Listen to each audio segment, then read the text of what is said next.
Mu izina ry'umwami wacu Yesu Kristo turabakiriye mwe mwese muri kudukurikira muri iki kiganiro ndetse na mwese mukurikira inyigisho buri gihe z'umukozi w'Imana kuri channel ya Dr. François Nkurunziza. Turizera ko mwese muri amahoro n'abanyu aho muri hose. Nyuma y'ikiganiro giherutse hashize igihe tugira nanone ubuntu bwo kongera kwakira umukozi w'Imana mu kiganiro. Umukozi w'Imana turakwakiriye. Mwasuhuza bari kudukurikira muri iki kiganiro. Ego Pastor Felix wakoze, ndabashuje mwese mu izina rya Yesu Kristo, kandi nkaba nishimiye kongera kandi kuganira namwe. Amen. Uyu munsi ikiganiro cyacu kiribanda cyane cyane ku gusubiza ibibazo byanyu twagiye twakira, ariko mbere na mbere twifuza kubanza kubashimira mu mwese mufite inyota yo kumenya ijambo ry'Imana kandi mudukurikira buri gihe mu nyigisho z'umukozi w'Imana Dr. François Nkurunziza. Mwaba muri mu Rwanda, mu bihugu by'ibituranyi, Burundi, muri Uganda, muri DRC, Tanzania, muri Afrika ndetse no hanze yayo. Turabazirikana cyane kandi turabasengera. Turashima Imana ku bwanyu, ku buhamya mutugezaho uburyo zikomeje kububaka.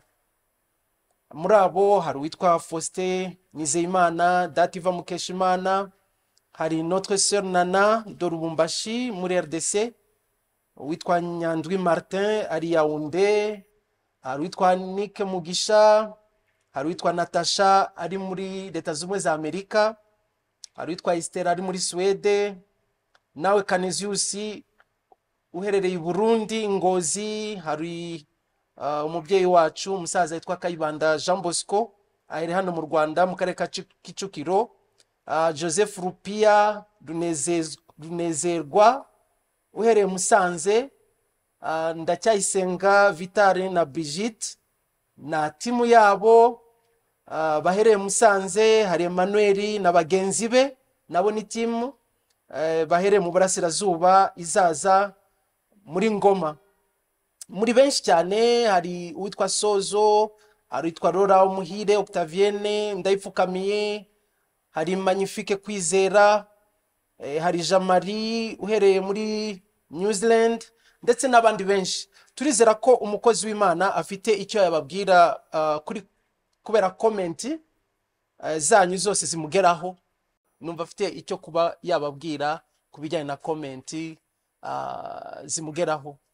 Numva ari kubashimira kubera yuko iyo inyigisho zitanzwe ni byiza ko iyo umuntu yumvise abazikurikira icyo zabamariye cyangwa se nimba ari ikibazo bafite kugira ngo babashe kukibaza tubone uko twabisubiza. Rero no kubashimira mwese mutangaza comments kugira ngo twumve by'ukuri yuko umurimo w'Imana uri uragira umumaro kuri benshi. Rero turabashimiye mu izina rya Yesu Kristo. Murakoze umukozi w'Imana. Mutwemere twinjire mu mwanya wo gusubiza bimwe mu bibazo twakiriye. Mbere na mbere turahera ku bibazo bijyanye n'Umwuka Wera n'imirimo ye. Hari uwitwa Faustin Nizeyimana yabajije ikibazo mu rurimi rw'Igifaransa. Yaravuze ngo quelle est la part de quelqu'un qui veut être baptisé du Saint-Esprit exactement après qu'il a reçu Jésus-Christ. Donc qu'est-ce qu'il faut faire? Mu Kinyarwanda ngerageje kubisobanura ni nkaho yabajije ngo uruhare cyangwa umurimo w'umuntu, ni giki umuntu yifuza kubatizwa mu Mwuka Wera yakora akirangiza kurakira umwami Yesu Kristo. Yakora iki kugira ngo ashobore kubatizwa mu Mwuka Wera? Icyambere icyo twavuga mu kumusubiza yitwa Faustin Nizeyimana. Faustin Nizeyimana n'abandi wenda bashobora kuba bafite icyo kibazo babashe kubyungukiramo bumve igisubizo dutanga. Icyambere abantu bakwiye kumenya nuko ikintu cyose gihuza umuntu n'Imana ni ijambo ryitwa kwizera. Bivuga ngo ibintu byose Imana yitanga, Imana isaba ko umuntu yizera. Ni ukuvuga ngo ukurikiye Yesu Kristo imyaka 3 n'igice yamaze mu isi hariya muri Isirayeli, imirimo yose yakoze, abantu bose bamukuyeho umugisha cyangwa baronse umugisha kuri we, yavuga ngo genda kwizera kwawe kuragukijije. Bivuga ngo ijambo kwizera nicyo kintu gikomeye cyane mu isezerano rishya kubijyanye mu mibanire hagati y'Imana n'abantu. Mu isezerano rya kera Bibiliya itubwira yuko ryari isezerano rishingiye ku mategeko y'Imana. Imana yatanze binyuze ku mukozi wayo Mose.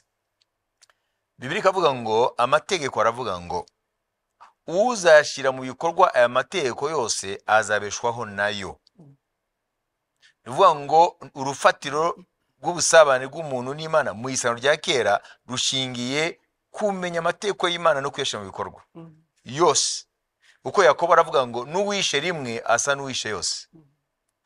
Rero Yesu aje rero uko amategeko yananiye abantu nubwo ari meza, uko Paulo aravuga mu Baroma ibice 7 ngo nishimira amategeko y'Imana mu muntu w'imbere, ngo ariko mu ngingo zanjye muri kamere nta mbaraga mfite yo kuyumvira. Rya jambo rero bamwe bajya bitwaza kugira ngo basobanure yita justification, kugira ngo bijustifie. Baravuga bati na Paulo yaravuze ngo nshaka gukora icyiza ibyo bikantanga imbere. Ntibamenye contexte yabivuzemo.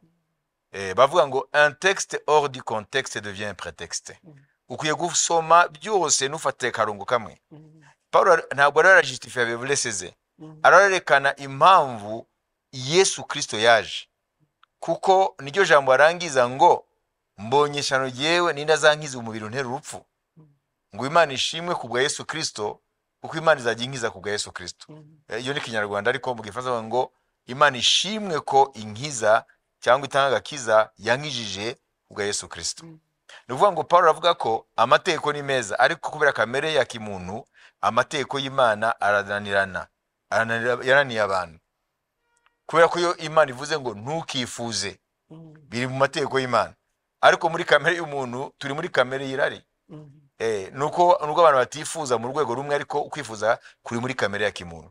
Nuvuga ngo rero Bibiliya ivuga ko Yesu Kristo igihe yazaga yaje kugira ngo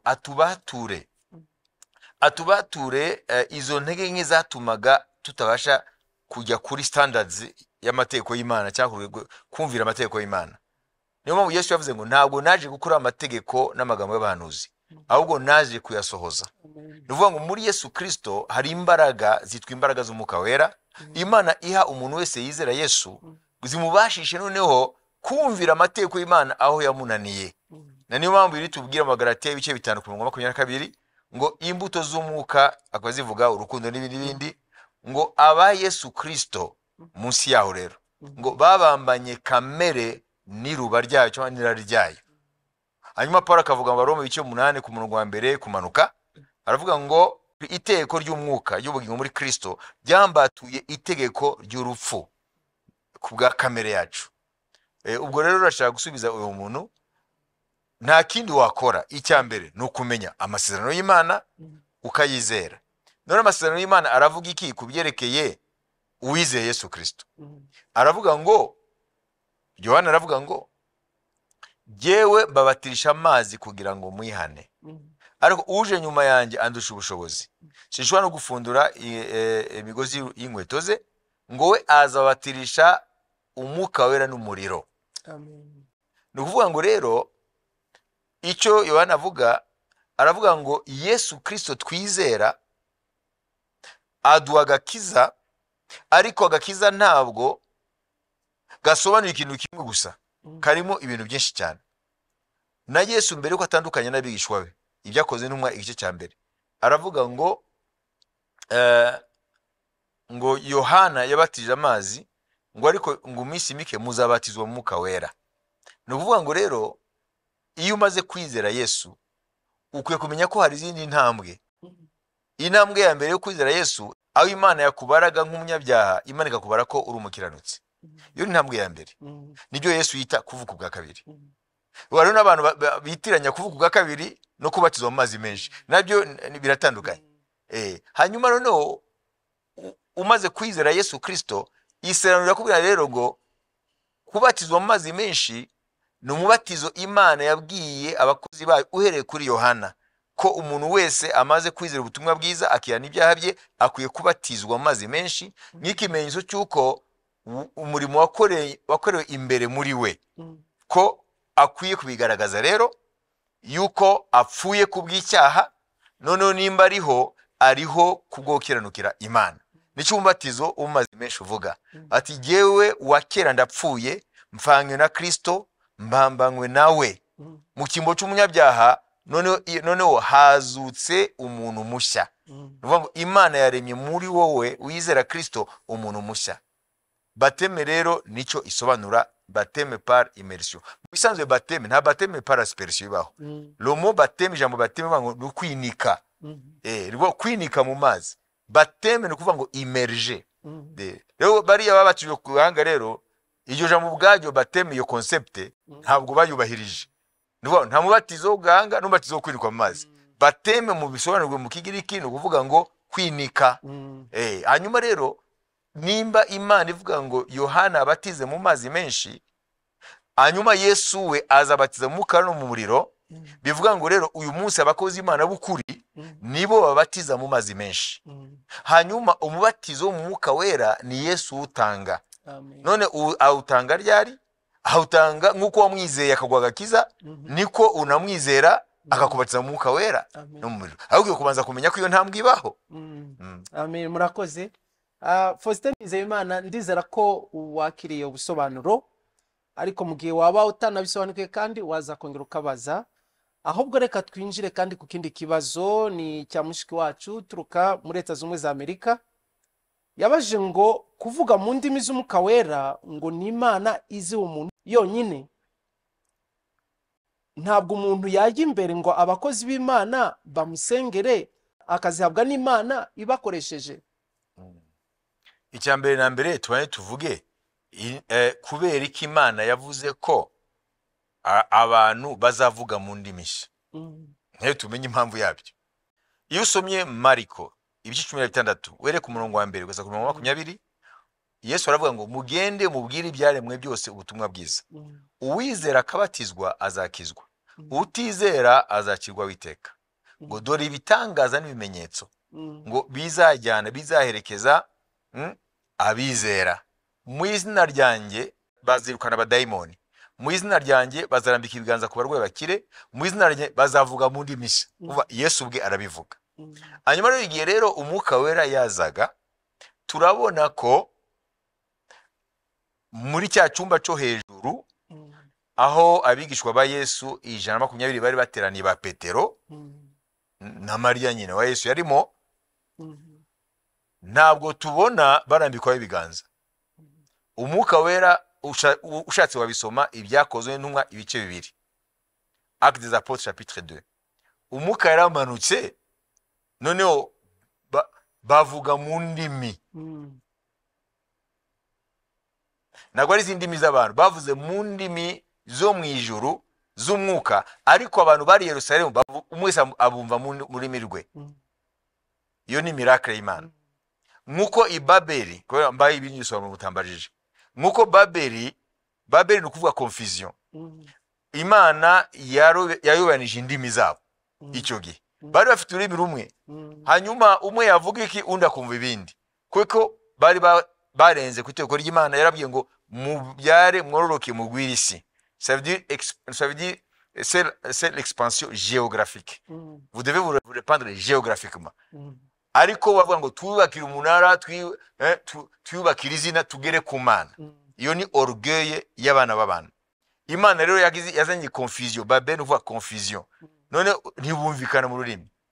Iriya rero miracle yo ku munsi wa Pentecote. None umwuka wera amanutse kuri bo, hanyuma noneho bagatangira kuvuga mu ndimi nshya none buri muntu wese akamwumva mu rurimi rwe urumva aho Imana yagaruye icyo Babeli yari yazanye mu bana b'abantu kutumvikana ahubwo bose barumvikana ni kuvuga ngo rero Pentecote ni reparation cyangwa ni ugusubiza mu buryo icyo Babeli yasenye Imana yaje kucubaka ubumwe mu bantu.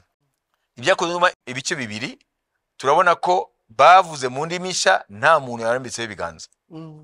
Ariko iyo tugiye mu byakozwe 19 turabona Paulo ahuye n'abigishwa 12 arababaza ngo mwakira umwuka warigiye mwizeraga ngo nagutuye tumva y'umwuka wera n'ubwa mbere tumva umwuka wera ngo none mwabatizwe umubatizo twabatijwe umubatizo wa Yohana ngo Yohana yabatije amazi avuga ngo mukwiye kwizera uzaza nyuma we azabatirisha umwuka wera none n'umuriro noneho ngo abarambika ibiganza umwuka wera abazaho babatizwa umwuka wera batangira kuvuga mu ndimi nshya no guhanura. Rero ubwo buryo bwombi Imana yabukoresha. Imana ishobora kubatiza hatabaye intervention y'umuntu, Imana ishobora kubatiza ariko umukozi w'Imana wemewe n'Imana yakurambitseho ibiganza. Ibyo rero biduhiriye somo bitwereka ko nidushobora gufungirana Imana muri shema zacu. Imana iri souverain mu buryo we gukora. Amen. Murakoze cyane. Turacyakomeza n'ibibazo byerekeranye n'umwuka wera n'imikorere ye. Amen. Gusa icyo twumvise nuko iyo wakire umwami Yesu mu kwizera ni ngombwa wakire n'isezerano ry'umwuka wera, kandi umwuka wera aza mu buryo bwe kandi akagira n'imirimo ye. Ahubwo mbabare gato hari ikintu navuze tukwiye kubanza gusobanura kuki kuvuga mu ndimi.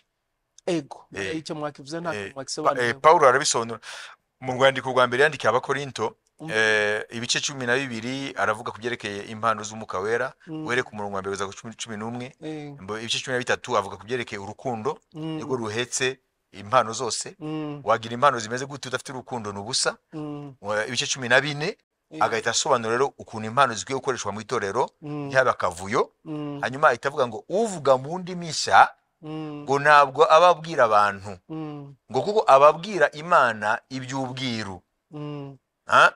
Ni kuvuga ngo niwe yiyubaka ntago yubaka abandi ngo kiretse ahawe impano yo gusobanura izo ndimi kugira ngo abantu bumve. Biriya byabaye ku munsi wa Pentecote ni miracle y'Imana ko nta muntu yasobanuye gusa bavuga mu ndimi nshya zitandukanye zo mu ijuru hanyuma abantu umwe akumva mu rurimi rwe. Amen. Murakoze mukozi w'Imana. Munyemere ku kintu muvuze ari ijambo mvuzemo ngo harimo hamwe hazamo ntabimwe akavuyo mu nzu y'Imana mu mikorere y'umwuka wera.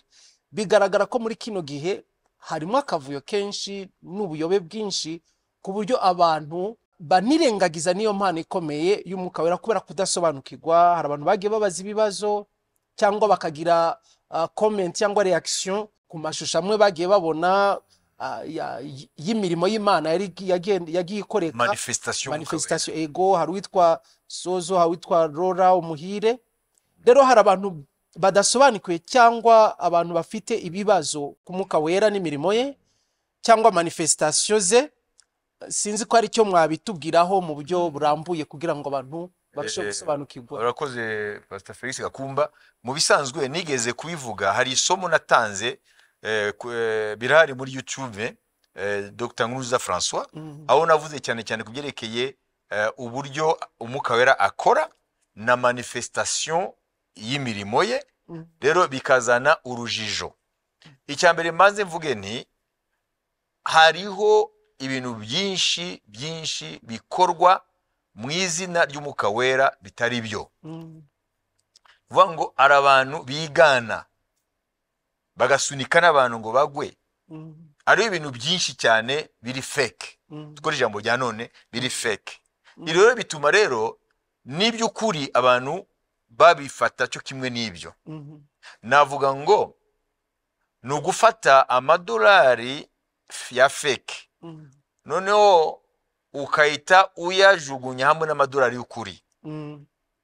Ibyo ushaka kuvuga rero ubyumve neza wowe nkurikira, ari mwe mwabajije ibibazo n'abandi bafite ibyo bibazo n'abazabigira. Tukwiye gutandukanya amadolari, les faux dollars et les vrais dollars. dutandukanye iby'Imana n'ibindi bitari iby'Imana bitirirwayo. Mu yandi magambo, muri ekipe ya Yesu harimo umuntu witwaga Yuda Iskariyoti. Ntabwo rero wowe wakwanga Yesu kuko muri ekipe ye habonetse Yuda. Yuda n'ibyaha bye umumenye, n'ingaruka zamubayeho akiyahura, na Yesu umufate nka Yesu Mesiya w'isi, umukiza w'isi. Rero hari faux dollar kuko hariho vrai dollar. Amen. Iyo ataba iby'umwuka by'ukuri ntabwo ari kuba n'ibitari by'ukuri. Kandi ntabwo bidutangaje, Paulo yandikiye Abakorinto aravuga ngo ntibitangaje ko abakozi ba Satani bihindura abakozi b'Imana, ngo na Satani ubwe ni umumarayika w'umwijima ariko arige yihindura marayika w'umucyo. Rero reka rero mbasobanurire muri make. Ikibazo ni iki? Ni kuki nimba hariho nabo bantu bakoresha iby'umwuka wera mu buryo butari bwo? Icya mbere, ntabwo bafite umwuka wera, ntibabatizwe umwuka wera. Biravuga ngo igiti bakimenyera ku mbuto zacyo. Abantu babana nabo bakozi b'Imana bakora ibyo, ntibarebe n'imbuto z'ubuzima bwabo ntimba bakijwe koko. Kuko ntabwo wabona umuntu kuri internet uhite ufata ibintu bye, sibyo? Noneho uvuge ko ari ibyo kandi byagutera urujijo. Ahubwo abantu bazi abo bantu, kuko abo bantu ntabwo baba mu ijuru, baba muri iyi si. Ese iyo murebye mu buzima bwabo, imbuto zabo zijyanye nibyo bigisha? Icyo ni cya mbere. Ko Yesu yavuze ngo abantu z'ibinyoma cyangwa abakozi b'ibinyoma muzamenyera ku mbuto z'ubuzima bwabo. Ngo igiti cyiza nikera imbuto mbi, n'igiti kibi nikera imbuto nziza. Noneho dore rero uko tukiye gutandukanya amadolari y'ukuri n'amadolari ya fake atariyo. Ikibazo ya mbere ni iki? Kuki abantu bemera imbaraga za Satani kurusha iz'Imana? Icya mbere ni kuvuga ngo kubera ko manifestation surnaturelle zose bumva ko ari Satani wazigira ariko umwuka w'Imana ntazigire. Ni ikibazo. Kuki twemera yuko hari abantu bagendera ku rutaro tuvuge muri bihugu byacu, ariko ukumva yuko Imana idashobora guterura umuntu ikamuvana muri province imwe ikamugeza ahandi, bibaye babyita ko ari Satani. Kandi turayibona Filipo ibyakoze mu ibice 8 amaze kubatiza yango n'Umunyetiyopiya, ako kanya uwamubatije aramubuze, ngo umwuka w'Imana yateruye Filipo mu kanya guhumbya arisanga mu mugitwa Azote. Ibyo babyita mu mvugo y'amahanga teleportation, no muri science muri physique quantique birimo. Bavuga ngo ni teleportation, yarabaye teleporté. Kuki twumva ko Satani arokora ibintu? Satani abaterura ku rutaro. Iyo science occulte arayibaha. Imana nayo mu mwuka wera iraterura abakozi b'Imana. Ikindi nacyo, none se ko Eliya yazamuwe atanyuze mu rupfu, mu kanya go guhumbya Elisha aramubona agenda, baramubura kugeza magingwaye. Yongeye kugaruka kuboneka ku musozi wa transfiguration, igihe Yesu yagaragaye mu bwiza, Mose aragaragara na Eliya. Ariko mbere yaho ntiyigere kuboneka. Kandi uhereye aho Eliya ntiyabonetse, ariko turizera ko azagaruka mu gihe kizaza n'andi masomo. Ndashaka kubabwira rero ko manifestation surnaturelle ntabwo ari gusa z'abadayimoni, hariho na manifestation z'Imana, z'umwuka w'Imana. Ni kuvuga ngo rero umwuka w'Imana iyo ari arakora habamo des phénomènes, habamo ibintu bidusiga mu bwenge bwacu. Tuvuge igihe umwami Sauli yararahiga Dawidi, yatumye intumwa za mbere zize kumufata kwa Samuel. Samuel yari kumwe n'abana b'abahanuzi anitwa Irama, ngo bakandagiye ako gace. Samuel yari afite ishuri ry'ubuhanuzi, ari kumwe n'abana b'abahanuzi, na Dawidi yari yahungiye kwa Samuel Inayoti. Samuel yaratuye Irama ariko yari afite ishuri Inayoti. Noneho ngo bakandagiye aho bose bagahita bafatwa n'umwuka w'ubuhanuzi, nabo bagahanura bakaguma aho ntibasubire kwa Sauli. N'abandi arabatuma mu nyuma. Sauli ubwe yaravuga ati reka nigireyo. Agiyeyo, ageze aho nawe akandagiye aho, umwuka w'ubuhanuzi aramufata. Ahubwo we ntiyahanura gusa, ahubwo agwa hasi n'imyenda imuvaho, umusozi ahanura. None iyo fenomeno uvuga gute? none se ninde wamusunze umwami Sawuli ngo agwe hasi? Ni imbaraga z'umwuka wera. Tureke ibyo rero. Ariyo ndavuga ku byerekeye bavuga ngo ni gute umwuka wera atuma abantu bagwa hasi. Bakibaza ko abadayimoni gusa ngo nibo tuva abantu hasi. Reka tujye ahandi hantu. Muri rya joro Getsemane baje gufata Yesu. Hanyuma akababaza ngo umushakane ngo Yesu Nazareti ngo nige bakagwa hasi. None se ninde bakubise hasi? Yesu yarabasunitse. Ni imbaraga z'umwuka wera muri Yesu. Rero ndashaka kubabwira ngo nimukajyaniranye mujugunye dolari y'ukuri mwijwe na dolari ya feke. Nimukange Yesu kuko mu ikipe ye habonetse Yuda. Hariho manifestation z'umwuka wera z'ukuri, hariho na manifestation za Satani, kandi hariho abakozi b'Imana b'ukuri bakoreshwa n'umwuka wera, hariho n'abakozi ba Satani bigana iby'umwuka wera. Nashaka kurangiza yo kubyerekeye abantu bavuga ngo ese ngo ko bavuga ngo wakire ngo fire, ngo wakire umuriro. Abana nabo nigeze kumva ikibazo bavuga ngo ese arantu handitswe ngo dusengere mu muriro. Nashaka kubabwira Yohana, nushaka usome Luka 3:16, usome Matayo 3:11. Luka ibice bitatu ku 16, ubwo Pastor Felix yakumara dusomera, hanyuma na Matayo 3:11. Reka dusome muri Luka 3:16. Aranditse ngo nuko Yohana abasubiza bose ati, ni koko jyeho ndababatirisha amazi, ariko hazaza undusha ubushobozi, ndetse ntibikwiriye ko napfundura udushumi tw'inkweto ze. Uwo niwe uzababatirisha umwuka wera n'umuriro. Urakoze gakira kuko nibyo Luka asubiramo. Vuga ngo Yesu azabatiza umwuka wera n'umuriro. Kubera iki? Kubera iki atari azabatiza umwuka wera gusa, ariko n'umuriro? Mwuko ari umuriro ugaragara, no mu buryo bw'umwuka hari umuriro. Reka dusome muri Yeremiya turabisobanurirwa impamvu y'umuriro, impamvu iyo tubatijwe mu mwuka wera azanana n'umuriro. Yeremiya 20:9. Hano niho hari igisubizo cyabo bavuga bati kubera iki umuriro. Kandi iyo mvuze nti izina rye, mu mutima wanjye hamera nkaho harimo umuriro ugurumana ukingiranywe mu magufa yanjye, simbashe kwiyumanganya ngo nyabike. Nuvuga ngo Yeremiya kubera ko ubuhanuzi bwe bwari ubuhanuzi butari populaire, yaburiraga abantu amakubagire abazeho ubwoko bw'Imana Abisirayeli mu gihe cyose batagarukiye Imana. Numva rero abantu rero bari bibereye aho baguwe neza mu byo barimo, ntago bashaka kuva umuhanuzi aza kubaroprena, aza kubabwira ngo bihane. Noneho Yeremiya rero yahuraga na opposition. Hanyuma ngo navuga ngo noneho sizongera kuvuga ubutumwa bwe yantumye, sizongera kuvuga n'izina rye kubera ko rinzanira makuba. Ngo yavuga ngo nazongera guhanura ngo umuriro ngo akumva mu mutima ariko ukagera mu magufa ukamutwika akaruka ruko avuze. Nuvuga ngo rero umuriro w'umwuka wera, impamvu tubatiwe umwuka n'umuriro nukugira ngo tubashe guhamya Yesu n'ubushizi bw'amanga. Kubera ko muri kamere dushobora gutinya abantu. Rero baptême du Saint-Esprit de feu, umubatizo w'umwuka wera n'umuriro, umuriro kugira ngo tubashije guhamya. Nimurebe Petero atarabatizwa mu mwuka n'umuriro, yatinye umugore. Cyagihe yakurikiye Yesu buhoro buhoro, bamujyanye bamufashe muri rya joro Getsemane, bamujyanye mu rugo rwa umutambyi mukuru Kayafa. Urumva yuko icyo gihe Petero yaratinye. Wa mugore amubwiye ngo nawe uri kumwe uri mu babigishwa be, aratinye. Ariko amaze kubatizwa mu mwuka no mu muriro ku munsi wa Pentecote, murebe Petero rero afite ubushizi bw'amanga. Ntabwo ahangarwa gusa abagore, ahubwo ahangara n'abakuru ba Isirayeli, inteko y'abayuda. Nibyo rero bivuga rero ko kubatizwa mu mwuka no mu muriro nukugira ngo tubashe gukorera Imana mu bushizi bw'amanga, avec audace cyangwa boldness mu cyongereza. Hanyuma reka nsubize kuri icyo kibazo ngo gusenga muri fire.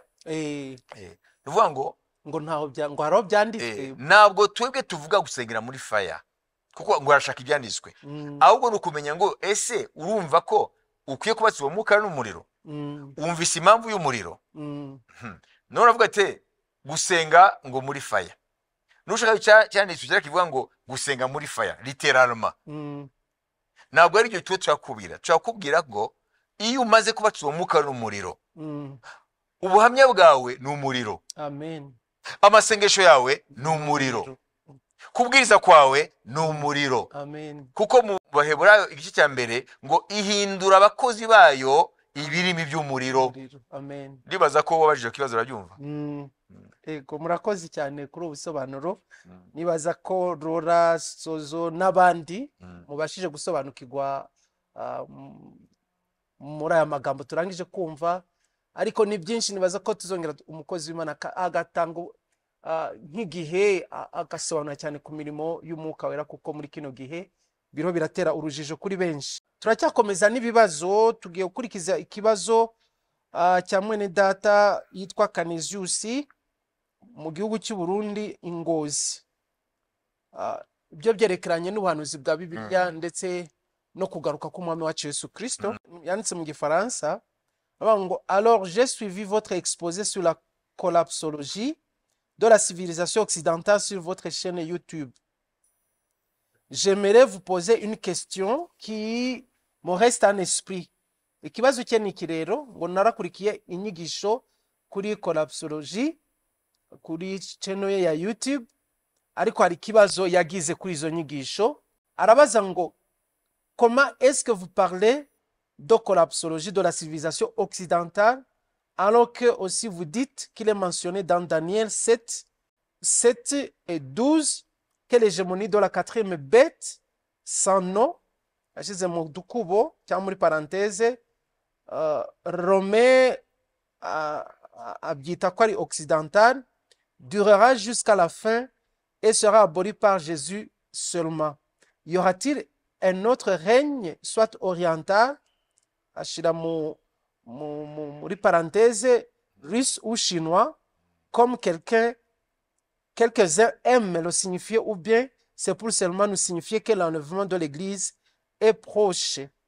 Pouvons-nous s'attendre à ce que la Russie gagne pour changer l'ordre mondial? Merci, que Dieu vous bénisse.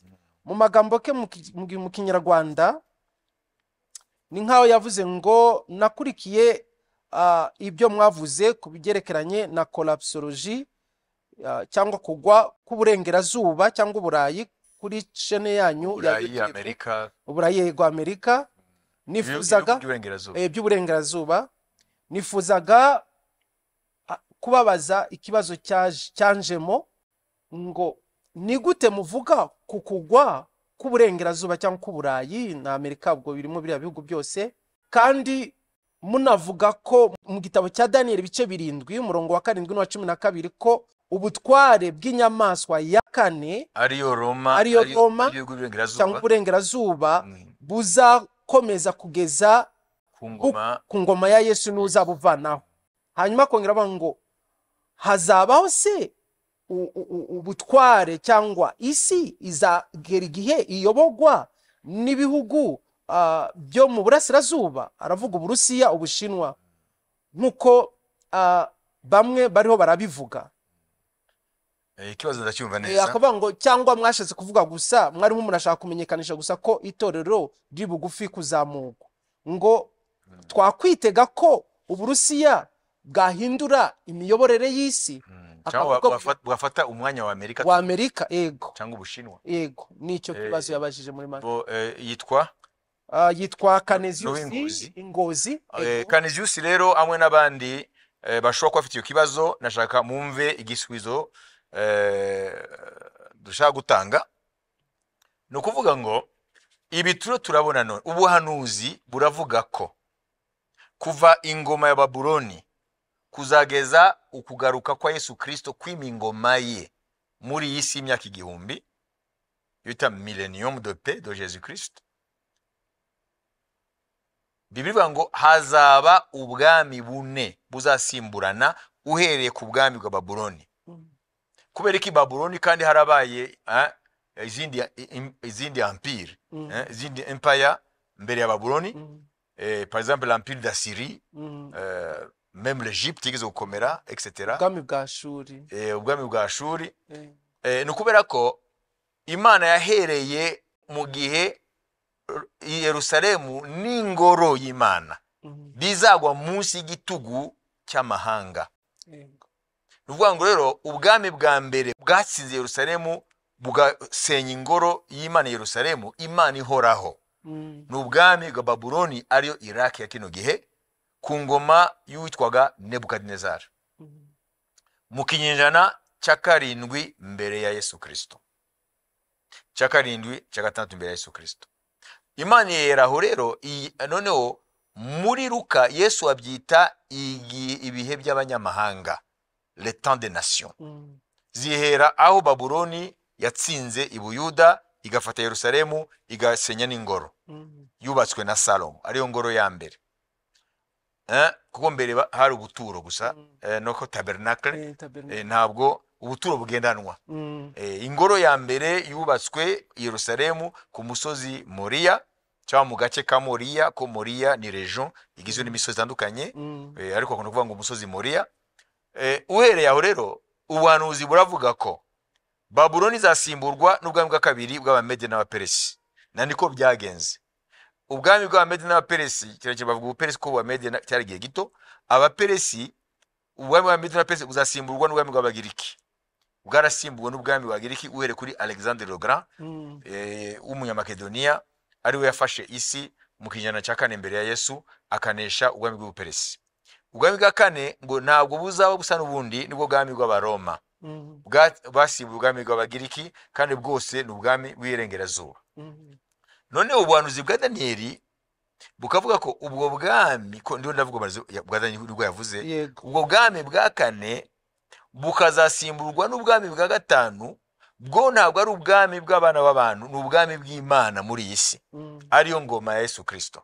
None arabaza ikibazo, none ko twavuze ko hazaba hariho haragaragara ibimenyetso byo kugwa k'ubwami bw'Irengerazuba, aribyo bita l'hégémonie occidentale, ngo none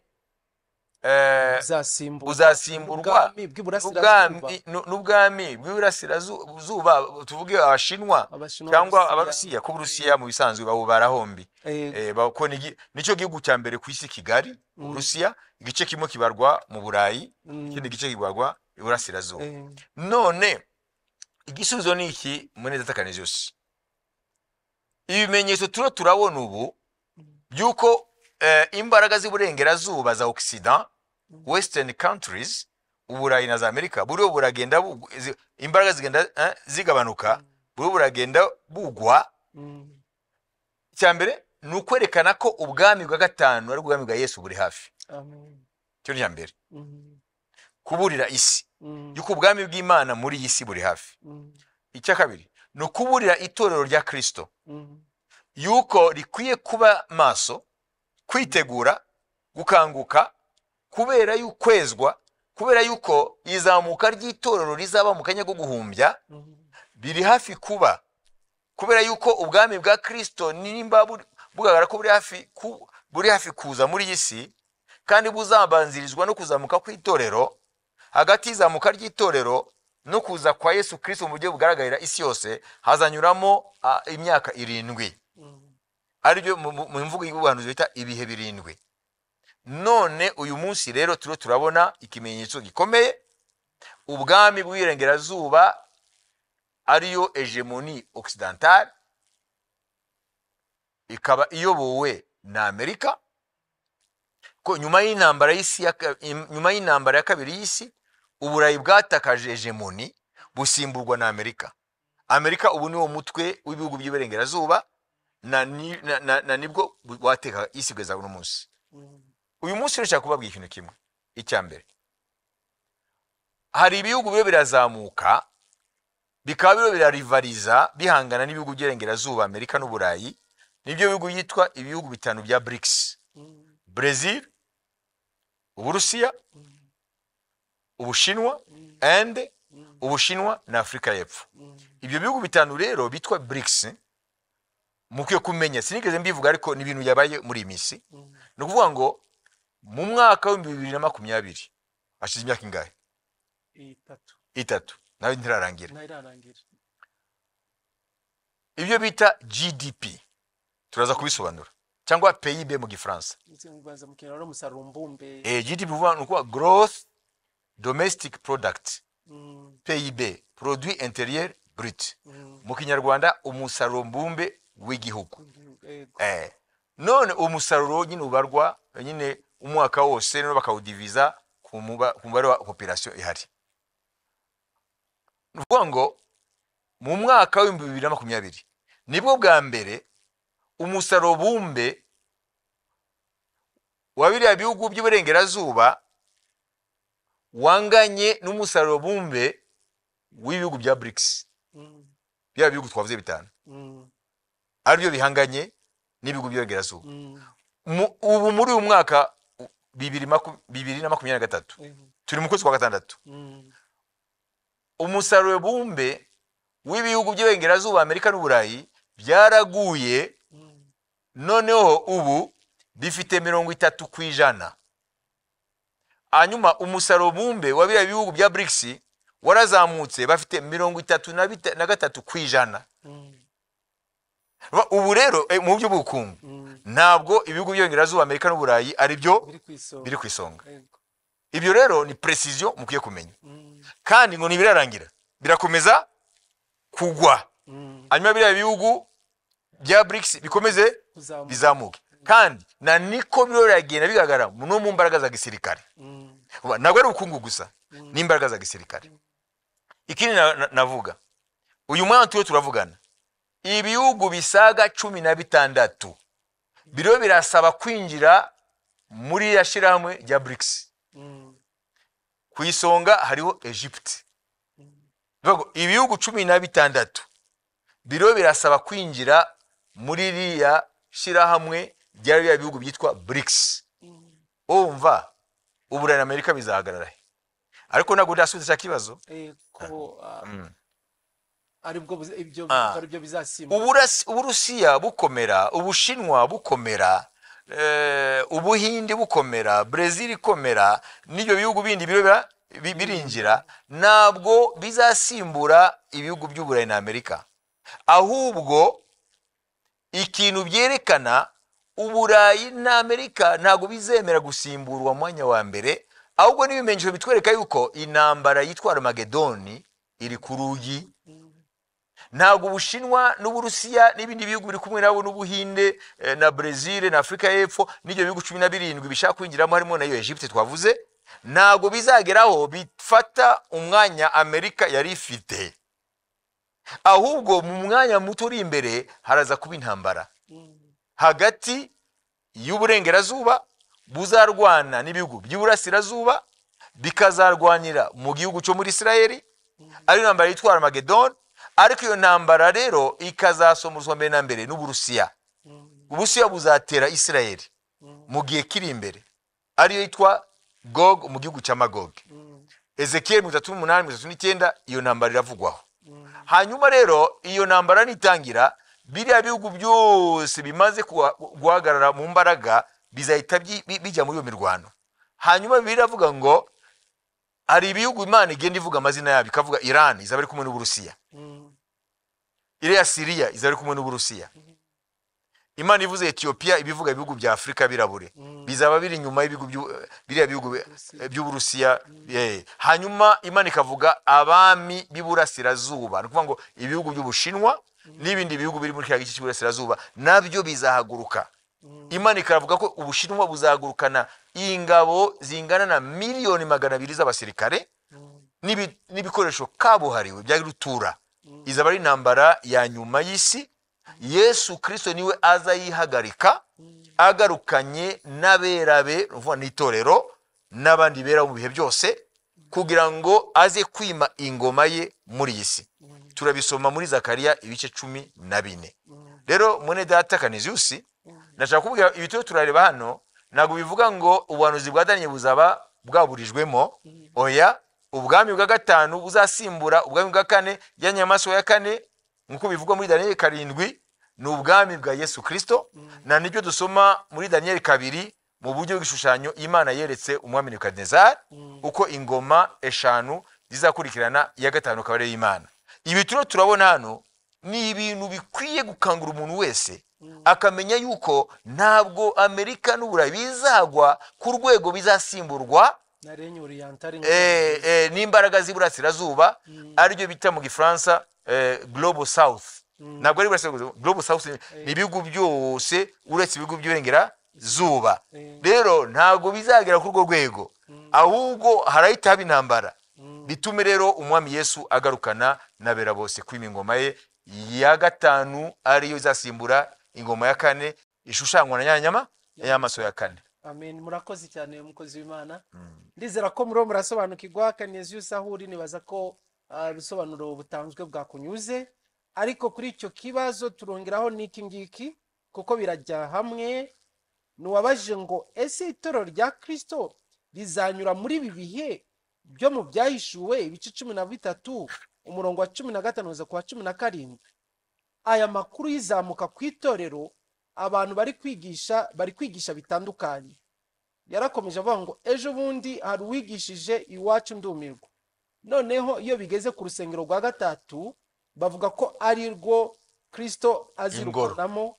Ingoro ya gatatu we yakoresha ku rusengero rwa gatatu, avuga ko ari rwo Kristo azirukanamo antikristo ubundi akarujyamo.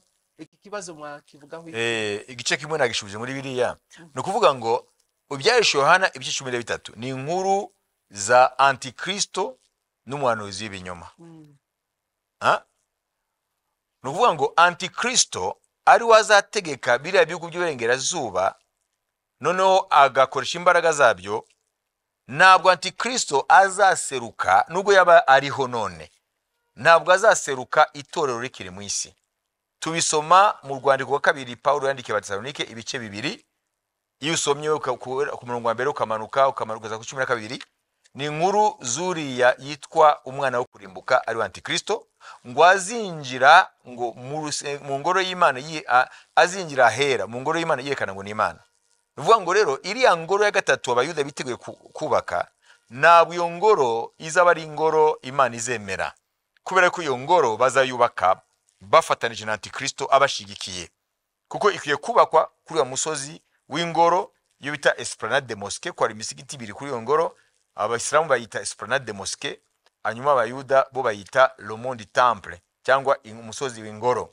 Ntabwo rero iyo ngoro ya gatatu ari Yesu uzayinjiramo, antikristo niwe azayinjiramo, kandi ni umunyamahanga.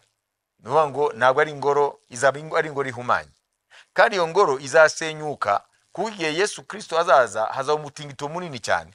Niko batubwira igihe azagarika ibirenge bye ku musozi wa Elayono, Zakariya 14. Ahubwo ingoro ya Mesiya ni iyihe? Ingoro ya Mesiya ni iri ivugwa muri Ezekiel, uhereye ku bice 40 baza kuri bice 48 birangiza igitabo cya Ezekiel. Iriya niyo ngoro ya millennium, ingoro izaba iri hariya Yerusalemu ku musozi w'ingoro igihe Yesu azaba ari umwami w'isi yose uhereye i Yerusalemu. Iyo niyo ngoro bita le temple du millennium. Iriya ngoro ya gatatu abayuda bazayubaka, ariko antikristo niwe azayinjiramo, ntabwo ari Kristo, ariko azaba afatanijwe n'umuhanuzi w'ibinyoma, ariko we azaba ari umuyuda wo mu muryango wa Dani. Muri make rero nibyo itorero rya Kristo ntabwo biriya bivugwa mu byahishuwe Yohana 13 bireba itorero rya Kristo, rizaba rimaze kuzamuka. Murakoze cyane umukozi w'Imana. Turacyakomeza ariko dusa naho turasatira ku musozo, ko iki ni ikibazo cya nyuma, nicyo witwa sinzi ko ari ikibazo, ni nka comment yatanze ku nyigisho yari yakurikiye, yitwa Jean Bosco Ntakiruta. Yaranditse ngo Yesu Kristo ahezagira apotre, ariko birakwiye ko utubarira no guhinduka inyuma, ariko atari imbere gusa, kuko abagore n'abigeme kwambara amapantaro, guhindura imisatsi, kwisiga amarangi, ibyo bizotuma ababikora batabona Imana, kuko agakiza nako imbere n'inyuma. Sinzi ibyo umukozi w'Imana yabivugaho. Ibyo nabivugaho kuko amadini amwe ya Kristo ndayazi, aho bahagarara kuri ibyo bintu, ngo abagore ngo nakwiye kwambara amapantaro, ngo imisatsi, gusuka imisatsi, ibiki, inzara kuzisiga n'ibindi. Icyo nshaka kubabwira ni iki, kugira ngo ubyumve neza, ari ikintu bita la loi et l'esprit de la loi. Ndaza kubisoma mu Kinyarwanda, uvuga ngo itegeko n'umwuka wahumetse iryo tegeko. Ko mbere ko itegeko riba hari uko ryatekerejwe. Rero uretse no mu ijambo ry'Imana ndibugaruke no mu byerekeye amategeko y'isi, le droit, ari umuntu witwa Montesquieu. Montesquieu hari ikintu yavuze ku byerekeye ibyo bintu bitwa la loi et l'esprit de la loi. Montesquieu rero mu gitabo cye yanditse de l'esprit des lois, ni igitabo cya Montesquieu. Montesquieu ninde? Ni umu-écrivain, ni umwanditsi, akaba n'umufilozofe français. Ni umwanditsi akaba n'umufilozofe w'umufaransa. Yavutse mu 1689, hanyuma apfa mu 1755, afira i Paris. Yaranditse rero icyo gitabo cyitwa de l'esprit des lois. Aravuga iki muri iki gitabo? Aravuga ngo iyo itegeko rifashwe ku nyuguti gusa uko ryakabaye, rishobora gukoreshwa mu gukandamiza. Icyo gihe cya Montesquieu urumva hari hakiri ingoma ya cyami, kuko nababwiye ko urumva ni imbere ya Revolution Française, kuko nababwiye ko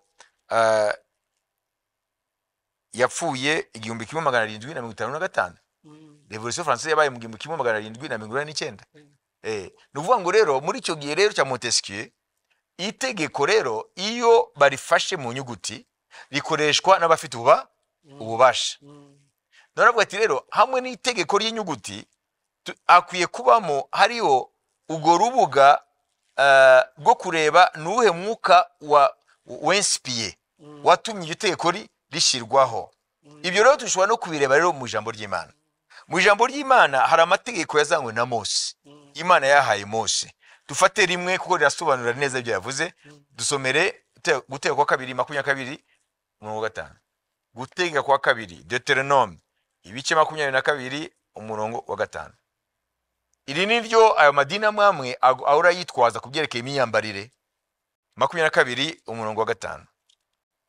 Mwebwe mwabajije kibazo n'abandi bose bafite ikibazo mukurikire hano. Gutegeka kwa 2:22. Umugore cyangwa umukobwa ntakambarane n'umugabo, kandi umugabo ntakambarane n'umugore, kuko ukora cyo wese ari ikizira Uwiteka Imana yawe yanga urunuka. Amen. Amen. Nusoma gutyo Pastor Gakumba Felix ukabifata uko byakanditswe, abantu bose bikigiye nuvuga ngo ni ikibazo. Reka tuyibaze ikibazo. None imyenda y'abagabo ni iyihe? Imana yavuze ko ari iyihe? Imyenda y'abagore ni iyihe? Ese mu gihe cya Mose ibyitwaga imyenda y'abagore n'imyenda y'abagabo niko bimeze ubu? Uyu munsi nushaka gukurikira amadini uko avuga, we afata iby'iki gihe ko amapantaro ngo n'ay'abagabo. Ese ipantaro zaje ryari? Dufate hano mu Rwanda abazungu bataraza twambaraga iki? Ko amapantaro ari ejo bundi. Mu gihe cya Yesu abagabo bambaraga amakanzu. Ntabwo mujya mumva ngo ikanzu ya Yesu. None nimba ushaka gukurikiza ibi byanditswe bera bivugwa hano mu nyuguti, ntabwo turi buvuge yuko atari byo, ndaza gusobanura ibyo ari byo. Nushaka gukurikiza mu nyuguti, nuvuga ngo ukwiye kubaza none tese mu gihe aya mategeko itego ya Mose ryatangwaga, ko Mose yabayeho nk'imyaka 1450 mbere ya Yesu, ibinenjana 15 mbere ya Yesu.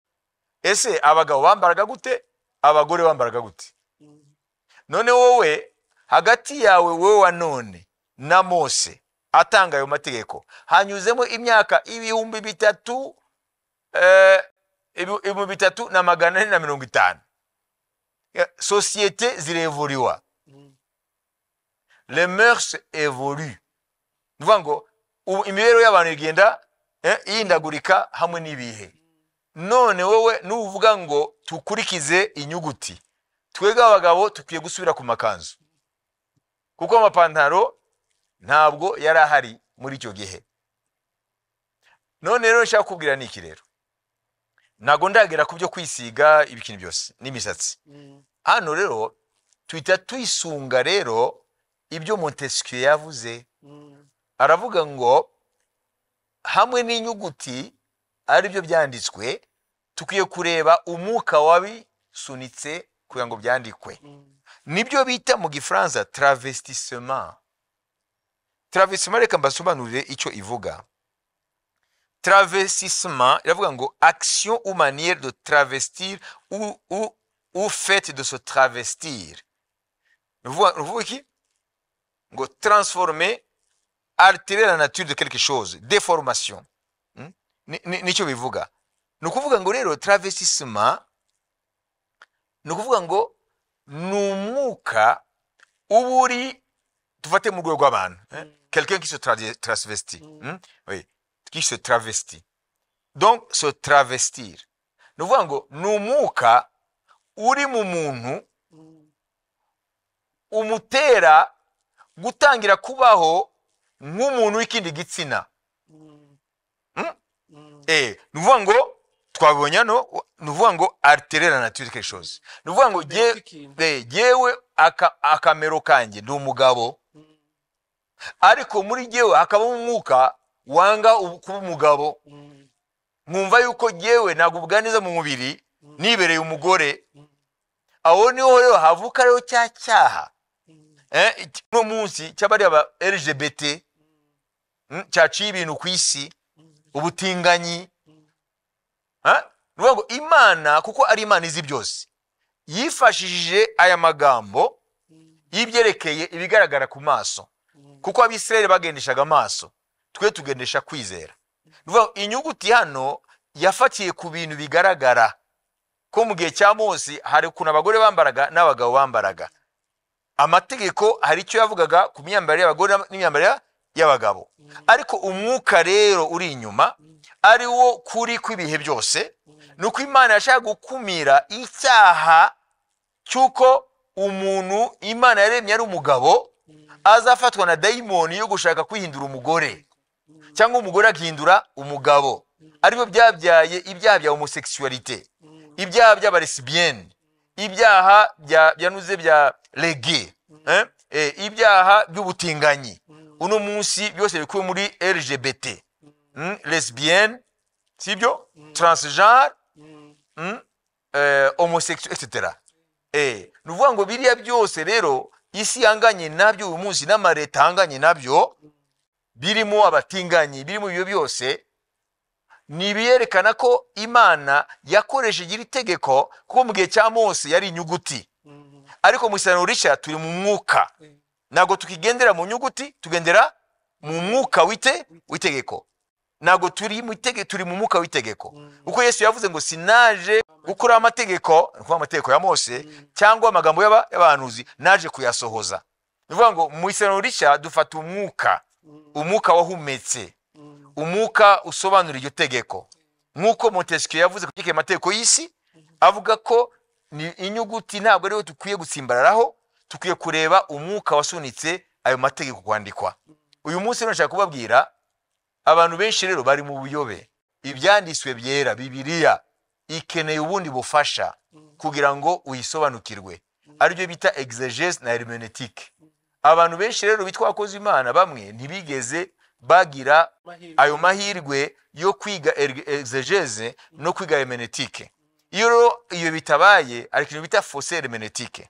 Agati yawe n'ibyanditswe byera byanditswe kera imyaka ibihumbi cyangwa ibinyejana byinshi, hari ikintu kinini kigutandukanye n'ukuri kwasunitse abo bandi bakoreshejwe n'Imana kwandika ibyanditswe. Bibiliya yanditswe n'ezutura bagera kuri 40, babaye mu bihe bitandukanye, bari abantu b'ingeri zitandukanye, bahumekeyemo n'Imana mu kwandika. Ariko hagati yabo igihe babayeho natwe hariho igihe kirekire cyanyuzemo. Rero exegèse na hermeneutique nibyo bidufasha kugira ngo bidusobanurire icyo uri yashatse kuvuga, kugira ngo tubikoreshe mu gihe cyacu. Bibiliya ifite ibintu byo mu mateka y'icyo gihe, ariko bikabishwemo ukuri kw'ibihe byose. Uyu munsi rero duhereye kuri ibi bintu by'imyambarire twamaze kuvuga, nashaka kuvuga ko hano mwumvise kubyeka imyambarire. ibyo kwisiga rero turareba muri Petero wa mbere 3:6. Petero wa mbere 3:6. Urwandiko rwa mbere Petero yanditse ibice 3 ku murongo wa mbere kugeza ku murongo wa 6. handitse ngo inshingano y'abagabo n'abagore.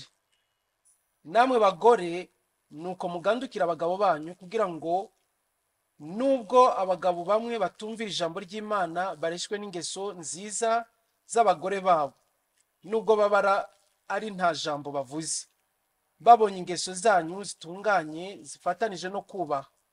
Umurimbo wanyu we kuba uw'inyuma, uwo kuboha umusatsi cyangwa uwo kwambara izahabu cyangwa uwo gukanisha imyenda, ahubwo ube uw'imbere uhishwe mu mutima, umurimbo utangirika w'umwuka ufite ubugwaneza n'amahoro, ari wo w'igiciro cyinshi mu maso y'Imana. Abagore bera ba kera biringiraga Imana, niko birimbishaga bakagandukira abagabo babo, nk'uko Sara yumviraga Aburahamu akamwita umutware we. Namwe muri abana b'uwo, niba mukora neza ntimugire ubwoba bubahahamura. Amen. Amen. Hano muri make niho bavanyemo n'ibyo by'imisatsi n'ibiki byose. Ni ukuvuga ngo rero ikintu nyamukuru niki baravuga ngo kurimba mu Kinyarwanda Nukwambara neza. Mu Kirundi ni ugushaza. Kurimba ni ukwambara neza, ni ukuvuga kwigira neza. Bavuga ngo kurimba kwanyu ni kube ukw'inyuma, ahubwo kube ukw'imbere, ngo n'abagore bakira bubaga Imana nka ba Sara, nuko niko barimbaga. Uvuga ngo umutima ubwa neza w'amahoro wizera ubaha Imana. Kubera iki? Ni rya jambo Imana yabwiye Samueli imutumye kujya kurobanura umwami mu nzu ya Isayi, igihe Imana yari yanze umwami Sawuli igashaka rero gutoranya Dawidi. Yabonye bakuru ba Dawidi wa mbere wa kabiri, abonye igihagararo amaso yaramushutse, ashaka rero kubasuka amavuta ngo uriya uko ameze ni mwiza, ni muremure, ibiki biki, ati uriya ni Imana yahisemo. Imana itanga isomo rikwiye gukurikizwa mu mateka yose igihe umuntu azaba muri isi. Biravuze ngo Samueli nturebe kubigaragara, uriya namwanze. Ati kuko Uwiteka ntabwo areba kubigaragara amaso, Uwiteka areba imbere mu mutima. Nuvuga ngo rero nta liste runaka Imana yaduhaye y'imyenda tukiye kwambara. Nta bintu Imana yatubwiye ngo umugore akwigura umushatsi upime gutya, umugabo akwigura Imana mu isezerano rishya aricyo isezerano ry'umwuka, Imana yavuze ngo ko mufite umwuka wanjye, umwuka wanjye azabigisha ukuntu mukwiye kwambara, ukuntu mukwiye kwitwara ku mibiri yanyu bijyanye n'umuntu yubaha Imana. Ariko ntabwo yaduhaye kataloge. Ibyo ni idini. Idini niryo riduha iteko rya mbere, irya kabiri, irya gatatu, irya kane. Imana nta kataloge yaduhaye y'imyenda y'abakijijwe n'imyenda y'abatakijijwe. Ntabwo duhaye kataloge y'ukuntu ukwiye kwitwara ku musatsi wawe bitandukanye n'utizera. Inkweto ukwiye kwambara ndende, ngufi, gusiga amarangi kugira gute. Imana yavuze ngo mumaze kuba ibyaremwe bishya, mukavuka ubwa kabiri, mukabyarwa n'ijambo n'umwuka n'amazi nko birivuga, mumaze kugira umwuka w'Imana muri mwe. Mumaze kugira umwuka w'Imana muri mwe, azabigisha akoranye n'umutima nama wanyu ibikwiriye umuntu yatura izina ryera ry'Imana. Ntabwo ari amategeko aya naye Imana duhaye amakataloge ibi nibi. Paulo aravuga mu Bakolosayi ibice 2 ngo nuwe kubimbata, nugatamire, nugakoreho, bisome mu Bakolosayi ibice 2 uraza kubibona. Kuko mu mwami Yesu biravuga ngo amategeko yazangwe na Mose. Yohana, ubutumwa bwa Yohana igice cya mbere ku murongo wa 16 kuri 19 ngo amategeko yazangwe na Mose, ubuntu n'ukuri byazanywe na Yesu Kristo umwami wacu. Nuvuga ngo iyo umuntu rero akijijwe aba afite umwuka wera, akwiye kurase iyi myenda koko iwujyanye n'umuntu ukijijwe. Sibyo? Iyi misatsi ijyanye n'umuntu ukijijwe. Nuvuga ngo ni wowe kuko ufite umwuka wera ukwiye kumenya ni ibiki bihesha Imana icyubahiro, ni ibiki bisuzuguza Imana. Ntabwo waba ukijijwe ukambara imyenda igaragaza ubwambure. Ntabwo wambwira ko ukijijwe, kuko Imana ntabwo yanakubaza, ahubwo ngo ese wagenda gutyo imbere ya so? Kuko Imana ari kenshi yababazaga abantu, ngo se ibi bintu ukoze, nka Miriyamu mushiki wa Mose na Aroni, igihe Aroni na Miriyamu bagiye kugomera Mose ngo yarongoye mu Ethiopiyakazi, hanyuma Imana ikamutera ibibembe. Aroni akabwira Mose ngo bwira Imana itubabarire rwose imukize. Imana yabwiye iki Mose? Yaramubwiye ngo ese iyo so aguciriyeho ngo numara iminsi utamubona mu maso wahawe akato ngo mumujyane mumufungirane, tuvuge gereza y'Imana, mumufungirane iminsi 7. Byatumye Isirayeli ikererwa mu rugendo iminsi 7 igumye aho itegereje ko ahumanuka. Nuvuga ngo Imana rero irakubwira ngo ibyo wumva udashobora gukora bitera soni, ari mu myiyambarire, ari ukuntu ufata umubiri wawe, ntukabikore nimba ukijijwe. Nibyo. Amen. Murakoze cyane, turabashimira ku busobanuro muduhaye. Ibibazo ni byinshi birahari, ariko twatoranijemo bikeya. Rero tubanje gushimira kwanza umukozi w'Imana Dr. François Nkurunziza ku mucyo atanze ku bibazo byabajijwe. Ndizera ko abatugeje ibibazo babashije gusobanukwa, ndetse no niba hari nicyo batumvise mutumvise neza, murafite uburenganzira bwo kwengera kubaza kugira ngo mwongere gusobanukirwa. Numva mudakwiye gutinya kubaza no gusobanukwa kugira ngo mubashe kumenya. Ikibazo ni kubaza ikibazo utagamije kumenya, kuko nabyo bibaho, cyangwa utagamije gusobanukirwa. Rero muri kino gihe hari inyigisho nyinshi ziyobya zigisha ibintu bitandukanye. Numvaga nashaka gusaba, kuko twagiye tubibona mu magambo yagiye avugwa, twasaba umukozi w'Imana Dr. François Nkurunziza ko yatubwira ku bijyanye n'ibyo yigeze kubyigishaho, ariko twumva byaba byiza yongeye gusubiriramo ku kintu kijyanye n'inyigisho nzima cyangwa la saine doctrine n'inyigisho z'ubuyobe. Nibyo nshaka kuvuga. Kuko muri kino gihe ni ibintu bisigaye hari uruvange, hari ubuyobe bwinshi. Ni iki mwadukangurira cyangwa mwakangurira abadukurikirana bakijijwe ukuntu bahagara muri kino gihe? Rero ikintu navuga, hamwe no gushimira abadukurikiye bose, namwe muzadukurikira, ikintu navuga, ndebye ibibazo byose bibazwa, byose bihure ikintu kimwe: kutigishwa ibyo bita inyigisho nzima, ibyo bita mu Gifaransa la saine doctrine, cyangwa mu Cyongereza sound doctrine. Kuko nasanze ko ari cyo kibazo abantu bafite. Vuga ngo barigishwa inyigisho zitarizo, abandi nabo no kwigishwa ntago bigishwa. Vuga ngo bagenda bagatoragura kuri internet ngo uyu mukozi yavuze, bakabifata akazundi akawigisha imyonyo na biriya. Ariko nta torero rihamye rifite abigisha ijambo ry'Imana bagize amahirwe navuze yo guhabwa ibyo bita les outils appropriés, ibikoresho nyabyo by'ubumenyi byitwa exegese na hermeneutique.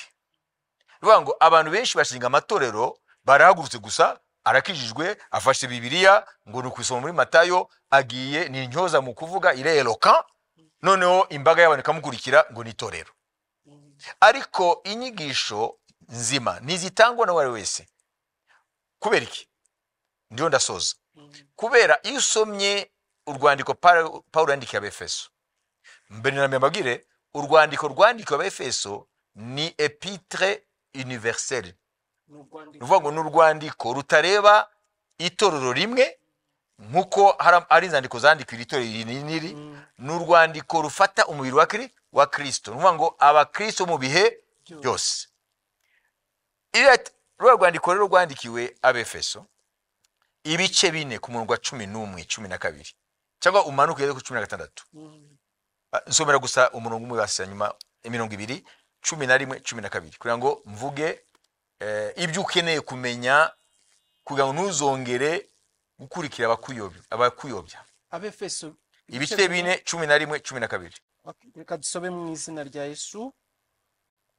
Nuko aha bamwe kuba intumwa ze, n'abandi kuba abahanuzi, n'abandi kuba ababwiriza butumwa bwiza, n'abandi kuba abungeri n'abigisha, kugira ngo abera batunganizwe rwose gukora umurimo wo kugabura iby'Imana no gukomeza umubiri wa Kristo, kugeza ubwo twese tuzasohora kugira ubumwe bwo kwizera no kumenya Umwami Imana, kandi kugeza ubwo tuzasohora kuba abantu bashyitse bageze ku rugero rushitse rw'igihagararo cya Kristo, kugira ngo tudakomeza kuba abana dutereganwa n'umuraba, tujyanwa hirya no hino n'imiyaga yose n'imyigishirize n'uburiganya bw'abantu n'ubwenge bubi n'uburyo bwinshi bwo kutuyobya.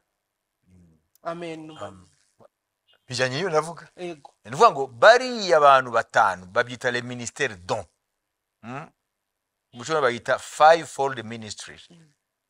Bariya ni impano bantu Imana yahaye itorero. Intumwa, abahanuzi, umuvugabutumwa, umwungeri, umwigisha. Hano rero ukwiye kubyumva neza. Wari umwigisha gufata mu matorero yacu dufata umuntu wese aje kwigisha.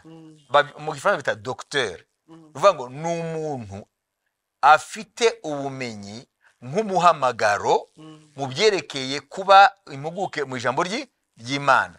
Ntabwo ari kuba umwigisha ngo umudiyakoni ashobora kwigisha, umukuru w'itorero akwiye kwigishwa, ari n'amatorero mwarimu. Ntabwo ari ibyo. Ni umwigisha muri sanse, mu bisobanuro by'umuntu, nk'uko Imana yahamagaye intumwa, ikahamagara umuhanuzi, ikahamagara umuvugabutumwa, ikahamagara umuntu akaba umwungeri mu muhamagaro, ari umushumba. Tuvuga umushumba, bavuze umushumba hariya, pasteur. Undi nawe Imana mu muhamagaro we yamubatsemo ubumenyi bw'ijambo ry'Imana, kugira ngo itorero ntibariyobye muri za nyigisho z'ibinyoma. Ni ukuvuga ngo rero uyu munsi rero abantu benshi ntibafite rero ayo mahirwe yo kugira mu matorero yabo izo ministère uko ari 5. Habemo umwigisha ari umuhamagaro afite, kuko abafite ubumenyi. Rero uyu munsi rero nshaka kubabwira ibyo Paulo yahuguye Tito na Timote. Tubanzome Tito ibice 2 mu mbere. Paulo abwira Tito aya magambo. Menye ko Tito yari muri ekipe ya Paulo. Paulo yamusize mu kigwa cya Crete mu nyanja Mediterane kugira ngo atunganye yorganiza amatorero yari yavutse. Uvuga ngo Paulo yamuhaye rero injonction, amabwiriza akwiye gukurikiza. Tusome muri Tito ibice 2 umurongo wa mbere. Imibereho ikwiriye aba Kristo, ariko we hoho uvuge ibihuye n'inyigisho nzima. Inyigisho nzima. Nimba ari inyigisho nzima rero nuko Paulo yarazi ko hari inyigisho z'ubuyobe zirakwirakwira. Hanyuma tuebe Timote wa 2 ibice 4 ku murongo wa 3 umurongo wa 4. Timote wa 2 ibice 4 gatatu 4 kugera ku murongo wa 3. Handitse ngo kuko igihe kizaza batazihanganira inyigisho nzima, ahubwo kuko amatwi yabo azaba abarya yifuza kumva ibibanezeza, bazigwiziriza abigisha bahuje n'irari ryabo, kandi baziziba amatwi ngo batumve ukuri, bazayoba bakurikira imigani y'ibinyoma. Amen. gatatu 5. Ariko wehoho wirinde muri byose, wemere kurengana, ukora umurimo w'umubwirizabutumwa bwiza, usoza umurimo wawe wo kugabura iby'Imana. Amen. Harimo ubuhanuzi aho Ego. ko mu gihe cy'erezo abantu baziziba amatwi nibumve inyigisho nzima, nuko zaba zihari ngo bazumve, ariko baziziba amatwi bazishakira izijyanye n'irari ryabo, none bikururire abigisha bajyanye n'iryo rari ibyo bashaka kumva. Turangize kuri Timote wa mbere 6 3 5. Imbuzi n'inama zitari zimwe.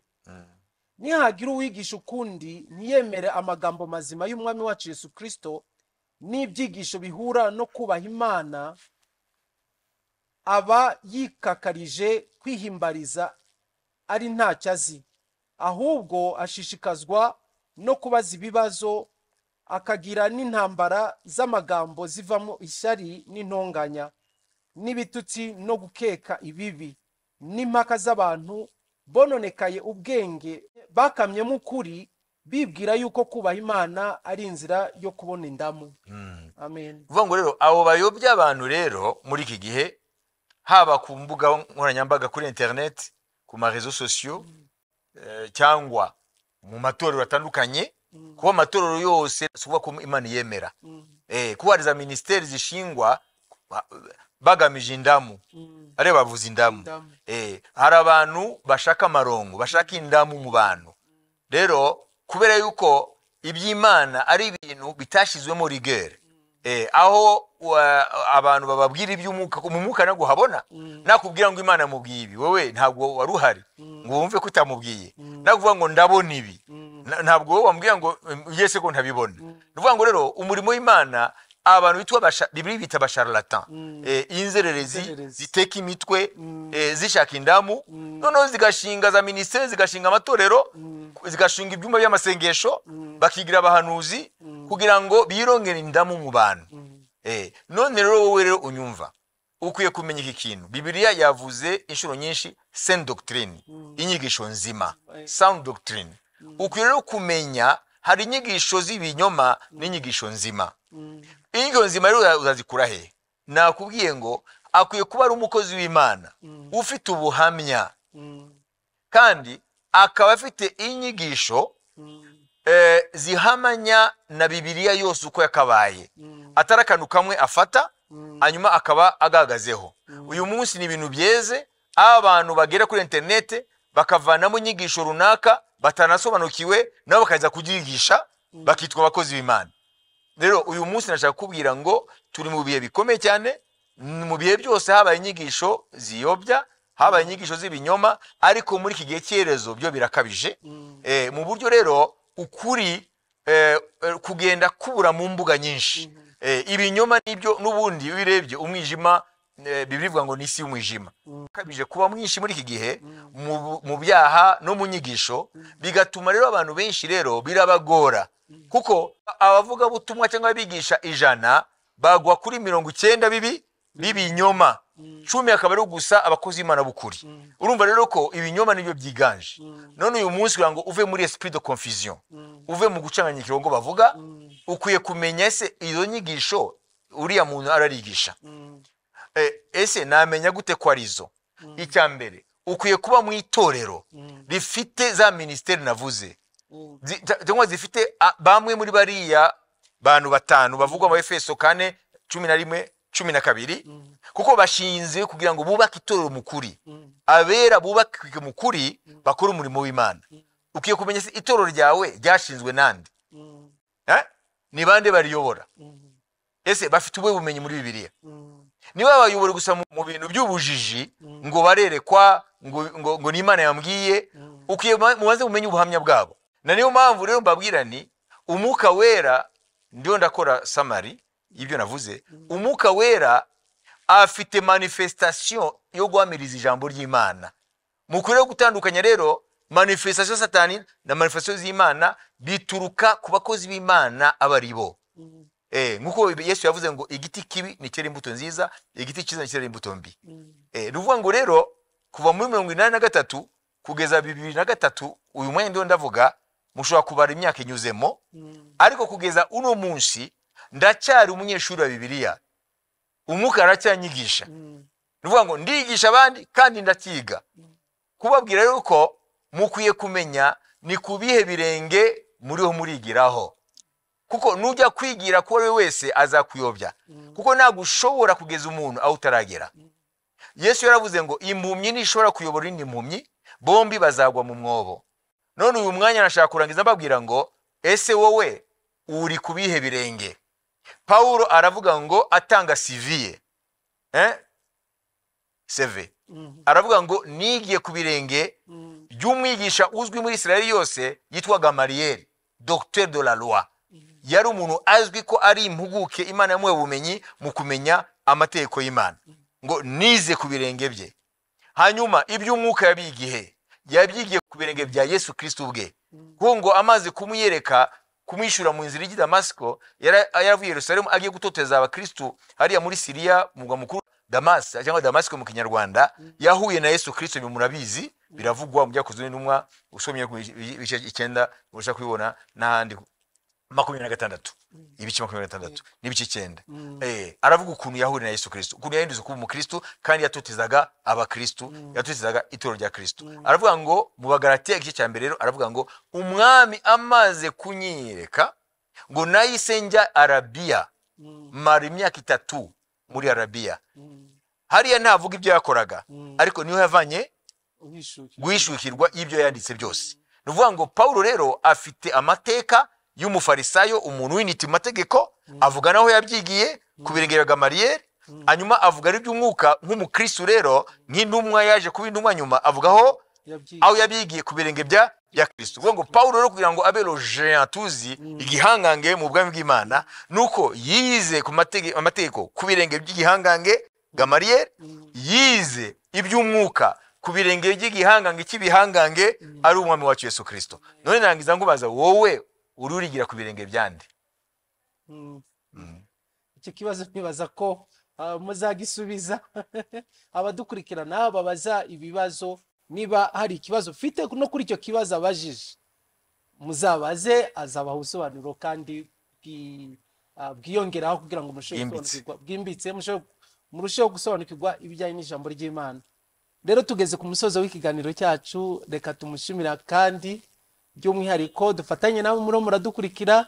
Dushimire umukozi w'Imana Apostle Dr. François Nkurunziza, ubumenyi, ubwenge n'umucyo akomeje kuduha cyane cyane muri ibi bisubizo kuri ibibazo byari byabajijwe, kugira ngo turushijeho gusobanukirwa neza ibijyanye n'ijambo ry'Imana n'umurimo wayo n'umuhamagaro wayo. Rero turabahamagara kandi mwese gusobanuza umukozi w'Imana icyo ari cyo cyose mwaba mutasobanukiwe mu butumwa bagezaho ndetse no mu ijambo ry'Imana muri rusange.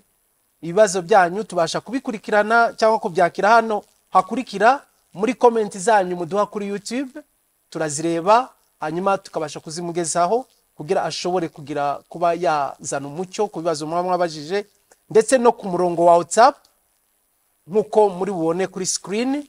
Uwo murongo wa WhatsApp mushobora kuduhamagara cyangwa mukoherezaho ibibazo mufite ku ijambo ry'Imana cyangwa ku butumwa mwagejejweho n'umukozi w'Imana Dr. François Nkurunziza mu nyigisho akunze gutambutsa buri gihe kandi mujya mukurikira.